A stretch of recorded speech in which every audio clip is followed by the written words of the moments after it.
ಶಾರದಾ ಶಾರದಾಂಭೋಜ ವದನಾ ವದನಾಂಬುಜೆ ಸರ್ವದಾ ಸರ್ವದಾಸ್ಮಾಕಂ ಸನ್ನಿಧಿಂ ಕ್ರಿಯಾತ್. ಸಮಸ್ತ ವೀಕ್ಷಕರಿಗೂ ಸೆಪ್ಟೆಂಬರ್ ತಿಂಗಳ ವೃಷಭ ರಾಶಿಯ ಮಾಸ ಭವಿಷ್ಯದ ಕಾರ್ಯಕ್ರಮಕ್ಕೆ ಸುಸ್ವಾಗತ. ನಾವು ಮೊದಲಿಗೆ ಈ ಮಾಸದಲ್ಲಿ ನಡೆಯುವಂತಹ ಗ್ರಹಗಳ ಬದಲಾವಣೆಗಳ ಬಗ್ಗೆ ತಿಳಿದುಕೊಳ್ಳೋಣ. ಈ ತಿಂಗಳ 4ನೇ ತಾರೀಕಿನಂದು ಬುಧ ಗ್ರಹ ಸಿಂಹ ರಾಶಿಗೆ, 23ನೇ ತಾರೀಕಿನಂದು ಕನ್ಯಾ ರಾಶಿಗೆ ಪ್ರವೇಶವನ್ನು ಮಾಡ್ತಾ ಇರುವಂಥದ್ದು. 16ನೇ ತಾರೀಕಿನಂದು ರವಿಗ್ರಹ ಕನ್ಯಾ ರಾಶಿಗೆ, 18ನೇ ತಾರೀಕಿನಂದು ಶುಕ್ರ ಗ್ರಹ ತುಲಾ ರಾಶಿಗೆ ಪ್ರವೇಶವನ್ನು ಮಾಡ್ತಾ ಇರುವಂಥದ್ದು.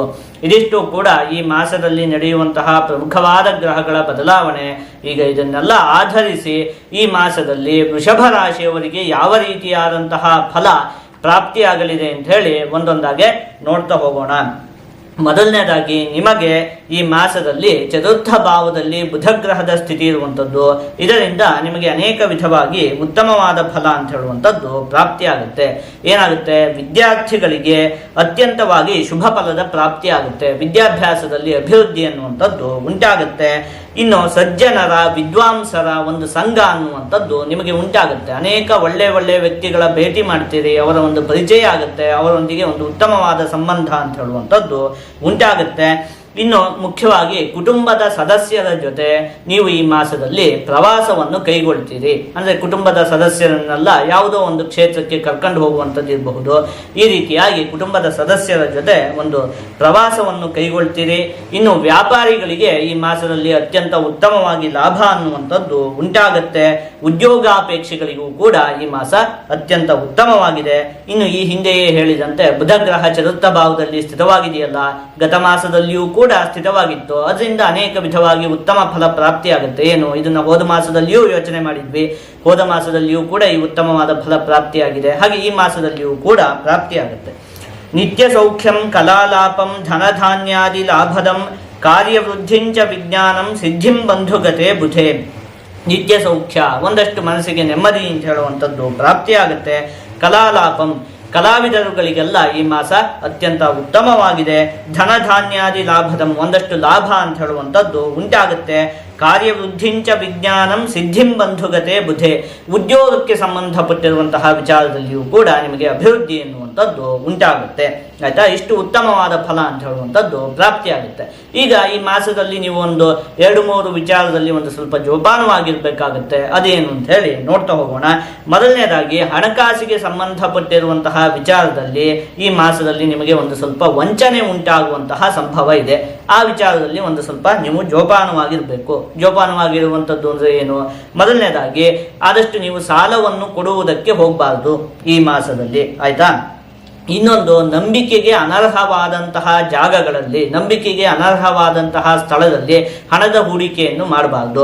ಅಂದರೆ ಅದೃಷ್ಟವನ್ನೇ ನಂಬಿಕೊಂಡಿರುವಂತಹ ಕ್ಷೇತ್ರಗಳಿಗೆ, ಅಂದರೆ ಈಗ ದುಡ್ಡನ್ನು ಹಾಕ್ತೀವಿ, ಅದು ಹೆಚ್ಚಾಗಿ ಬೇಕಾದರೂ ಬರಬಹುದು ಅಥವಾ ಬರದೇನೆ ಇರಬಹುದು. ಇಂತಹ ಸ್ಥಳಗಳಲ್ಲೆಲ್ಲ ಹಣದ ಹೂಡಿಕೆಯನ್ನು ಮಾಡಬಾರ್ದು. ಅದೇ ರೀತಿಯಾಗಿ ನಂಬಿಕೆಗೆ ಅನರ್ಹವಾದಂತಹ ಸ್ಥಳಗಳಲ್ಲಿಯೂ ಕೂಡ ಹಣದ ಹೂಡಿಕೆಯನ್ನು ಮಾಡಬಾರ್ದು. ಹಣಕಾಸಿಗೆ ಸಂಬಂಧಪಟ್ಟಿರುವ, ಒಟ್ಟಲ್ಲಿ ಏನು ಗೊತ್ತಾ, ಹಣಕಾಸಿಗೆ ಸಂಬಂಧಪಟ್ಟಿರುವಂತಹ ವಿಚಾರದಲ್ಲಿ ಒಂದಷ್ಟು ವಂಚನೆಗಳು ಉಂಟಾಗುವುದಕ್ಕೆ ಅವಕಾಶ ಇದೆ. ಹಾಗಾಗಿ ಆ ವಿಚಾರದಲ್ಲಿ ಒಂದು ಸ್ವಲ್ಪ ನೀವು ಜೋಪಾನವಾಗಿರ್ಬೇಕಾಗುತ್ತೆ.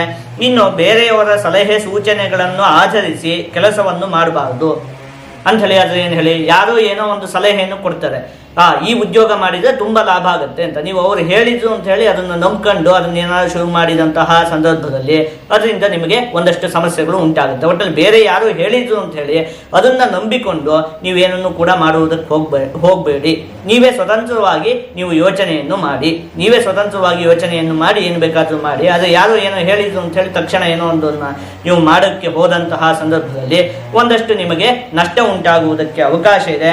ಇನ್ನೊಂದು, ಮಕ್ಕಳೊಂದಿಗೆ ಆದಷ್ಟು ನೀವು ತಾಳ್ಮೆಯಿಂದ ವರ್ತಿಸಬೇಕು. ಅವರೊಂದಿಗೆ ನೀವು ತೀಕ್ಷ್ಣವಾಗಿ ವರ್ತನೆಯನ್ನು ಮಾಡಬಾರ್ದು. ಇವೊಂದು 2-3 ವಿಚಾರದಲ್ಲಿ ನೀವು ಒಂದು ಸ್ವಲ್ಪ ಜೋಪಾನವಾಗಿದ್ದಂತಹ ಪಕ್ಷದಲ್ಲಿ ಇನ್ನು ಉಳಿದಂತಹ ಎಲ್ಲ ವಿಚಾರದಲ್ಲಿಯೂ ಕೂಡ ಈ ಮಾಸ ಉತ್ತಮವಾಗಿದೆ. ಈಗ ಇದನ್ನೆಲ್ಲ ಆಧರಿಸಿ ಒಂದೊಂದೇ ವಿಚಾರದಲ್ಲಿ ಈ ಮಾಸದಲ್ಲಿ ಯಾವ ರೀತಿಯಾದಂತಹ ಫಲ ಪ್ರಾಪ್ತಿಯಾಗಲಿದೆ ಅಂತ ಹೇಳಿ ನೋಡ್ತಾ ಹೋಗೋಣ. ಮೊದಲನೇದಾಗಿ ಆರೋಗ್ಯಕ್ಕೆ ಸಂಬಂಧಪಟ್ಟಿರುವಂತಹ ವಿಚಾರದಲ್ಲಿ ಕಣ್ಣಿಗೆ ಸಂಬಂಧಪಟ್ಟಿರುವಂತಹ ಅನಾರೋಗ್ಯದ ಸಮಸ್ಯೆಗಳು ಒಂದು ಸ್ವಲ್ಪ ಮಟ್ಟಿಗೆ ಕಾಡುವುದಕ್ಕೆ ಅವಕಾಶ ಇದೆ. ಹಾಗಾಗಿ ಈ ವಿಚಾರದಲ್ಲಿ ಒಂದು ಸ್ವಲ್ಪ ನೀವು ಜೋಪಾನವಾಗಿರಬೇಕು.